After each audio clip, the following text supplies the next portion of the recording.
नमस्कार सभी को। मैं शांति हूँ और आप देख रहे हैं बायोलॉजी नाउअडेज। इस वीडियो में हम ब्रायोफाइट्स की सामान्य विशेषताओं और वर्गीकरण के बारे में जानेंगे, जो पौधों के साम्राज्य के अंतर्गत आने वाले दूसरे समूह के सदस्य हैं।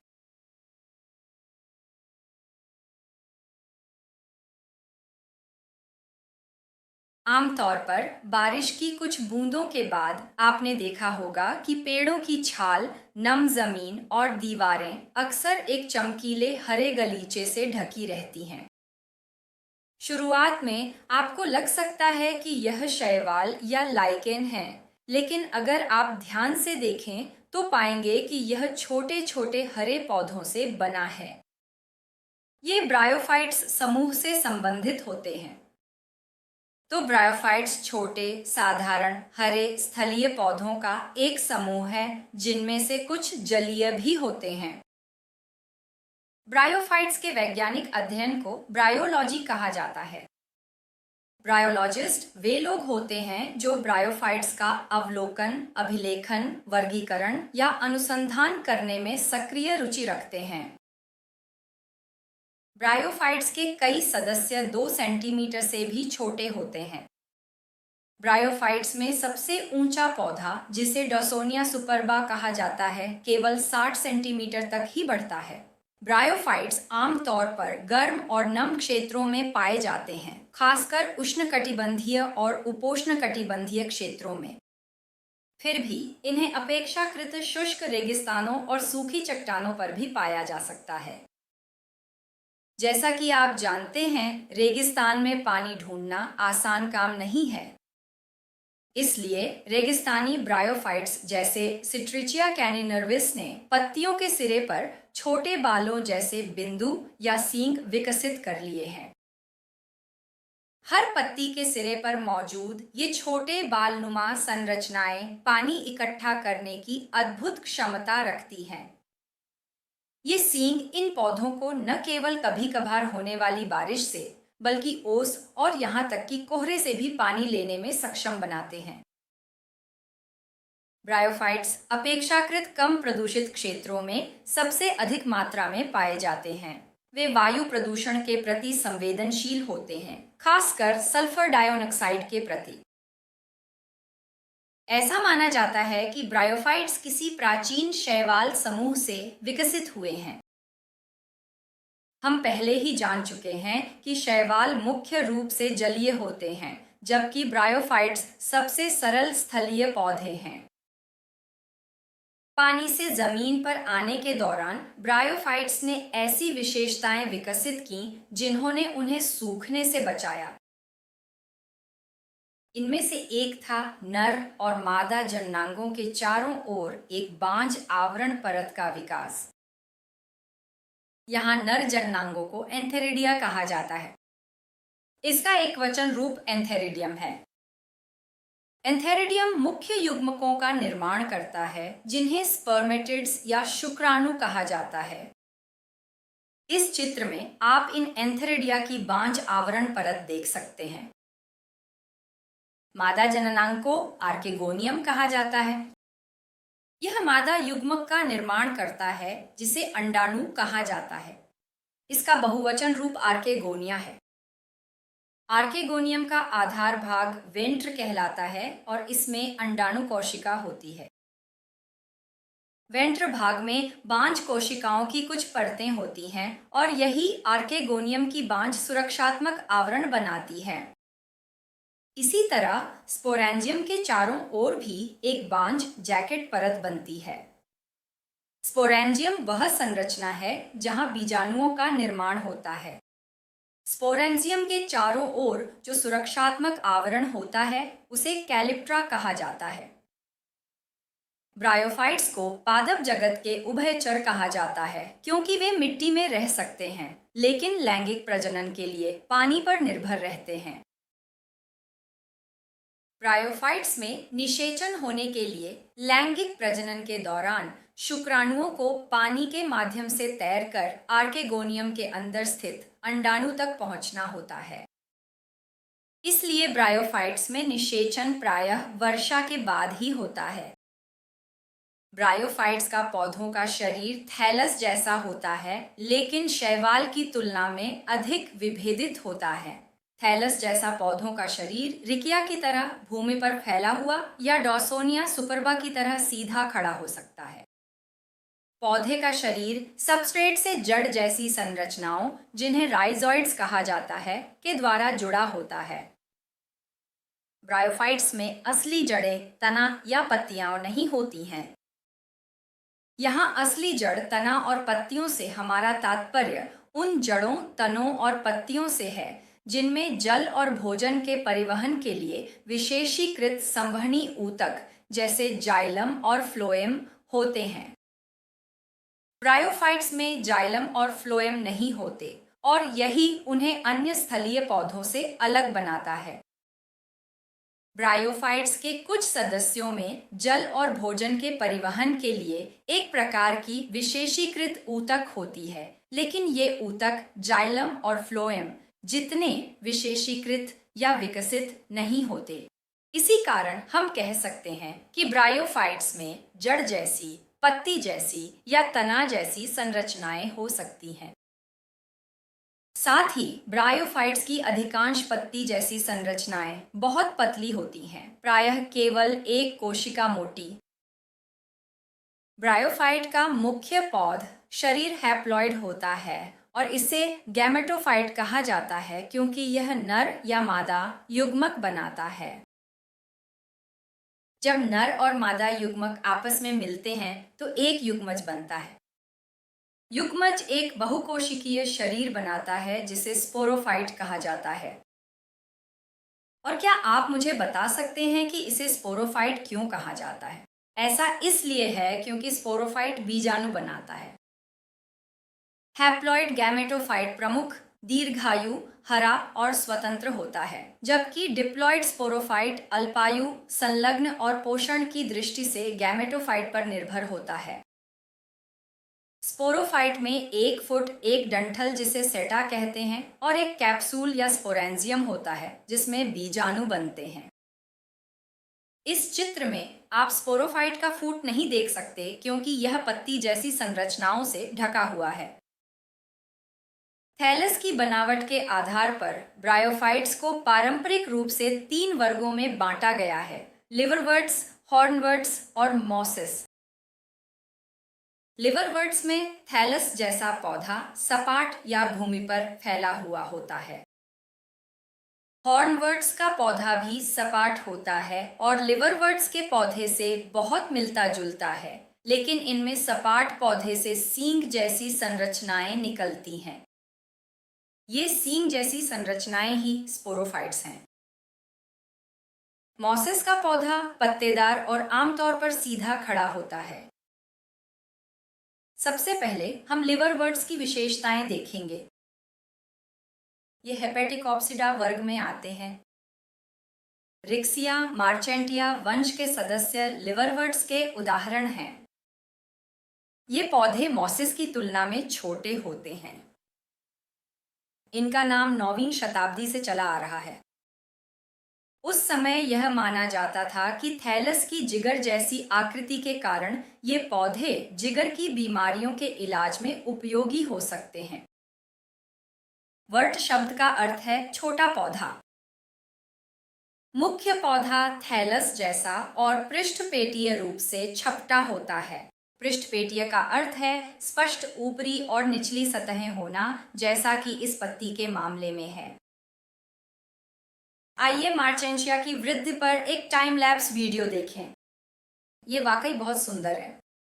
मार्चेंशिया में एक सपाट थैलस होता है जो सबस्ट्रेट से अच्छी तरह चिपका रहता है। इस वीडियो का लिंक नीचे डिस्क्रिप्शन बॉक्स में देखें। लिवरवर्ट्स के कुछ सदस्यों में तने जैसी संरचना पर 2 कतारों में छोटी पत्ती जैसी संरचनाएं होती हैं।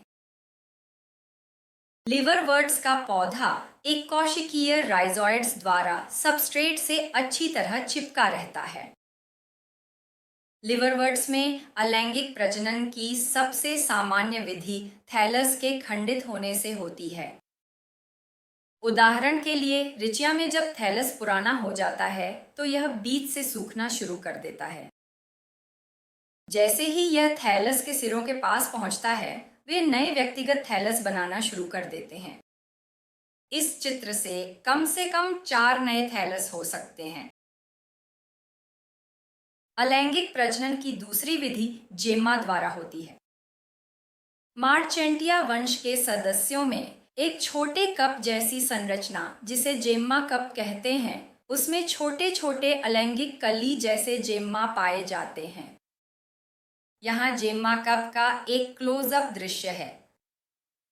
एक जेम्मा कप में कई जेम्मा होते हैं। इसका एक वचन रूप जेम्मा है। प्रत्येक जेम्मा एक छोटी हरी डिस्क के आकार की अलैंगिक कली होती है। जब भी मैं जेम्मा कप देखता हूँ तो सबसे पहले मेरे दिमाग में एक पक्षी के घोंसले की छवि आती है, जिसमें कुछ अंडे रखे हों। जिस तरह एक अंडा फूटकर पक्षी बनता है, उसी तरह प्रत्येक जेम्मा अंकुरित होकर एक नया थैलस बनाता है। साथ ही यह याद रखें कि अंकुरित होने से पहले जेम्मा माता पिता के शरीर से अलग हो जाएगा। आमतौर पर नर थैलस पर मौजूद जेम्मा से नर पौधे बनते हैं और मादा थैलस पर मौजूद जेम्मा से मादा पौधे बनते हैं। अब आइए लिवरवर्ट्स में लैंगिक प्रजनन और जीवन चक्र के बारे में जानें। हम बीजाणुओं से शुरू करेंगे। बीजाणु अंकुरित होकर मुख्य पौधे का शरीर बनाते हैं, जिसे गैमेटोफाइट कहते हैं। मार्चेंटिया में मादा गैमेटोफाइट या थैलस में सीधे खड़े छत्राकार संरचनाएं होती हैं, जिन्हें आर्केगोनियोफोर कहा जाता है। आर्केगोनिया इस छत्राकार सिर के नीचे देखे जाते हैं। आर्केगोनियम में अंडाणु या मादा युग्मक होता है। नर गैमेटोफाइट या थैलस में डिस्क के आकार के डंठल होते हैं, जिन्हें एंथिडियोफोर कहा जाता है। एंथिडियोफोर पर कई एंथिडिया होते हैं। एंथिडिया नर युग्मक या शुक्राणु बनाते हैं। शुक्राणु पानी के माध्यम से तैरकर अंडाणु तक पहुंचता है। शुक्राणु और अंडाणु के नाभिक आपस में मिल जाते हैं और आर्केगोनियम के अंदर एक युग्मज बनता है। आर्केगोनियम बड़ा हो जाता है और स्पोरोफाइट या बीजाणु धारक संरचनाएं बनाता है। स्पोरोफाइट का स्पोरेंजियम या बीजाणु उत्पन्न करने वाला भाग एक कैप्सूल में विकसित हो जाता है। अब आर्केगोनियोफोर में आर्केगोनिया के स्थान पर कैप्सूल होते हैं। हैप्लॉइड बीजाणुओं के अलावा कैप्सूल में लंबी कोशिकाएं भी होती हैं, जिन्हें एलेटर्स कहा जाता है। एलेटर्स नमी के प्रति संवेदनशील होते हैं। जब कैप्सूल परिपक्व और सूखा हो जाता है तो सूखे हुए एलेटर्स मरोड़ने की क्रिया उत्पन्न करते हैं और कैप्सूल के फटने या स्वतः खुलने में मदद करते हैं, जिससे बीजाणुओं का प्रसार होता है। यहाँ इस चित्र में आप एक परिपक्व कैप्सूल भी देख सकते हैं, जो अभी अभी फटा है। निकले हुए बीजाणु या तो नर या मादा थैलस में अंकुरित होंगे। आइए अगला समूह देखते हैं। हॉर्नवर्ट्स ये एंथोसेरोटॉप्सिडा वर्ग से संबंधित हैं। एंथोसेरोस वंश के सदस्य हॉर्नवर्ट्स के उदाहरण हैं। इनका थैलस लीवरवर्ट्स जैसा ही होता है, बस इतना अंतर है कि हॉर्नवर्ट्स में सींग जैसी संरचनाएं होती हैं और इसी कारण इन्हें हॉर्न लीवरवर्ट्स कहा जाता है। सींग जैसी ये संरचनाएं उनके बीजाणु उत्पन्न करने वाले अंग होते हैं, जिन्हें स्पोरोफाइट्स कहा जाता है। हॉर्नवर्ट्स में स्पोरोफाइट 1 फुट और एक लंबा स्पोरेंजियम से बना होता है। जब यह परिपक्व हो जाता है तो स्पोरेंजियम लंबाई में 2 रिबन जैसी धारियों में विभाजित हो जाता है। एंथोसेरोस में थैलस में श्लेष्मा से भरी हुई गुहाएं होती हैं। इन श्लेष्मा से भरी हुई गुहाओं में नॉब स्टॉक जैसी साइनोबैक्टीरिया उपस्थित होती हैं। साइनोबैक्टीरिया नाइट्रोजन स्थिरीकरण के माध्यम से एंथोसेरोस को नाइट्रोजन प्रदान करती है। आइए हॉर्नवर्ट्स का लैंगिक प्रजनन और जीवन चक्र देखें। हम अंकुरित बीजाणु से शुरू करेंगे। यहाँ बीजाणु अंकुरित होकर एक छोटे थैलस में बदल जाता है, जिसे प्रोटोनिमा कहा जाता है। प्रोटोनिमा फिर बढ़कर एक वयस्क थैलस बन जाता है। हॉर्नवर्ड्स के अधिकांश सदस्यों में एक ही थैलस में एंथेरिडिया और आर्केगोनिया दोनों होते हैं। ये लैंगिक अंग पौधे की सतह के ठीक नीचे देखे जा सकते हैं। एंथेरिडियम से शुक्राणु पानी की सहायता से आर्केगोनियम में स्थित अंडाणु तक पहुंचता है। शुक्राणु और अंडाणु के नाभिक आर्केगोनियम के अंदर मिलकर युग्मक जायगोट बनाते हैं। इसके बाद स्पोरोफाइट का विकास होता है, जिसमें एक फुट मेरिस्टेम और एक लंबा कैप्सूल या स्पोरेंजियम होता है। जब बीजाणु परिपक्व हो जाते हैं तो कैप्सूल लंबाई में 2 रिबन जैसी धारियों में फट जाता है, जिससे हैप्लॉइड बीजाणु और एलेटर्स बाहर निकल जाते हैं। फिर ये बीजाणु पहले प्रोटोनिमा में और बाद में एक वयस्क गैमेटोफाइट में अंकुरित हो जाते हैं। ब्रायोफाइट्स के तीसरे समूह को मॉस कहा जाता है, जो मोस्कोप्सिडा वर्ग में आते हैं। मॉस के सामान्य उदाहरण फ्यूनारिया, पॉलिट्रिकम और स्फैग्नम वंश के सदस्य हैं। जैसा कि आप देख सकते हैं, मॉस का पौधा लीवरवर्ड्स या हॉर्नवर्ड्स की तुलना में अधिक विकसित होता है। गैमेटोफाइट या मुख्य पौधा 2 अवस्थाओं में होता है। पहली अवस्था प्रोटोनिमा अवस्था है।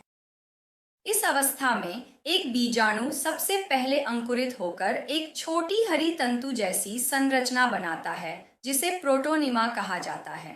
प्रोटोनिमा का अर्थ है पहला तंतु।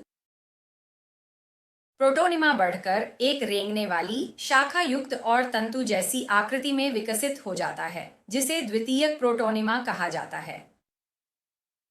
द्वितीयक प्रोटोनिमा से एक पार्श्वकली निकलती है। यह पार्श्वकली बढ़कर एक सीधा पतला अक्ष बनाती है, जिस पर सर्पिल रूप में पत्तियों जैसी संरचनाएं लगी होती हैं। इस अवस्था को लीफी अवस्था कहा जाता है। यह अवस्था मिट्टी से बहुकोशिकीय और शाखा युक्त राइजोइड्स के माध्यम से जुड़ी होती है। इस लीफी अवस्था में यौन अंग पाए जाते हैं। यौन अंग एंथेरिडिया और आर्केगोनिया लीफी शूट्स के शीर्ष या सिरों पर बनते हैं। मॉस में वनस्पतिक जनन विखंडन द्वारा और द्वितीयक प्रोटोनिमा में कली बनने के द्वारा भी होता है। अब आइए मॉस के लैंगिक जनन और जीवन चक्र को देखते हैं। पहले की तरह हम अंकुरित बीजाणु से शुरू करेंगे।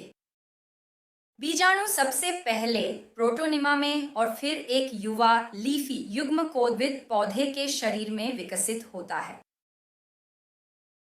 युग्मकोद्भिद पौधे के शरीर में यौन अंग होते हैं, एंथेरिडिया जो नर युग्मक या शुक्राणु बनाते हैं और आर्केगोनिया जो मादा युग्मक या अंडाणु बनाते हैं।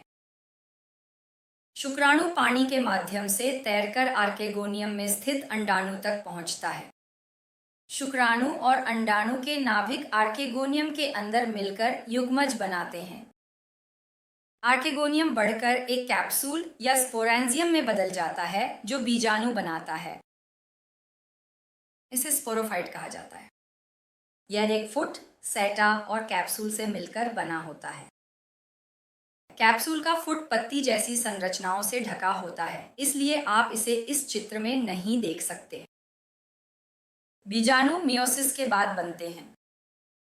मॉस के कैप्सूल में एलेटर्स अनुपस्थित होते हैं, लेकिन फिर भी मॉस में बीजाणु फैलाने की एक जटिल प्रक्रिया होती है। जब कैप्सूल परिपक्व और सूखा हो जाता है तो सबसे पहले कैप्सूल की ढकने वाली परत, जिसे कैलिप्ट्रा कहते हैं, गिर जाती है। कैलिप्ट्रा वास्तव में आर्केगोनियम का अवशेष होती है। फिर कैप्सूल का ढक्कन, जिसे ओपर्कुलम कहते हैं, हट जाता है। इस अवस्था में आप कैप्सूल के छिद्र के चारों ओर दांतों की एक अंगूठी देख सकते हैं, जिसे पेरिस्टोम कहते हैं। पेरिस्टोम बीजाणु निष्कासन को नियंत्रित करने में भूमिका निभाता है। पेरिस्टोम के दांत बाहर की ओर मुड़ जाते हैं और बीजाणु कैप्सूल से बाहर गिर जाते हैं। निकले हुए बीजाणु फिर वायु प्रवाह के साथ दूर चले जाते हैं। यहाँ पेरिस्टोम दांतों की गति पर एक वीडियो है।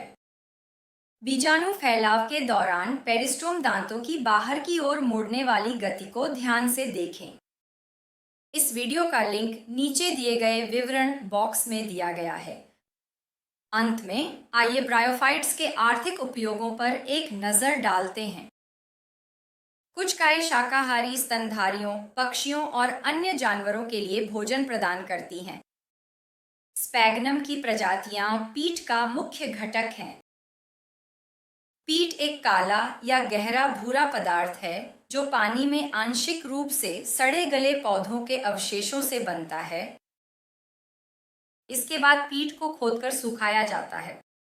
सूखी हुई पीट का व्यापक रूप से ईंधन के रूप में और घरेलू हीटिंग के लिए उपयोग किया जाता है। स्पैगनम काई में पानी को रोककर रखने की क्षमता होती है और इसी कारण इसका उपयोग जीवित सामग्री के परिवहन के लिए पैकिंग सामग्री के रूप में किया जाता है। उदाहरण के लिए यह ऑर्किड पौधा स्पैगनम काई में लगाया गया है। काई लाइकेन के साथ मिलकर चट्टानों पर बसने वाले पहले जीव होते हैं और इसलिए इनका पारिस्थितिकीय दृष्टि से महत्वपूर्ण योगदान है। वे चट्टानों को विघटित करते हैं और मिट्टी के निर्माण में मदद करते हैं, जो उच्च पादपों की वृद्धि का समर्थन करती है। काई मिट्टी पर घने पट्टियां बनाती हैं, जिससे गिरती हुई वर्षा का प्रभाव कम होता है और मिट्टी के कटाव को रोका जाता है। इस वीडियो के लिए बस इतना ही। अगले वीडियो में हम टेरिडोफाइट्स के बारे में जानेंगे। आपकी राय और सुझाव हमारे लिए बहुत महत्वपूर्ण है। कृपया इन्हें नीचे दिए गए कमेंट बॉक्स में लिखें। मेरे साथ बने रहने के लिए धन्यवाद और जुड़े रहें।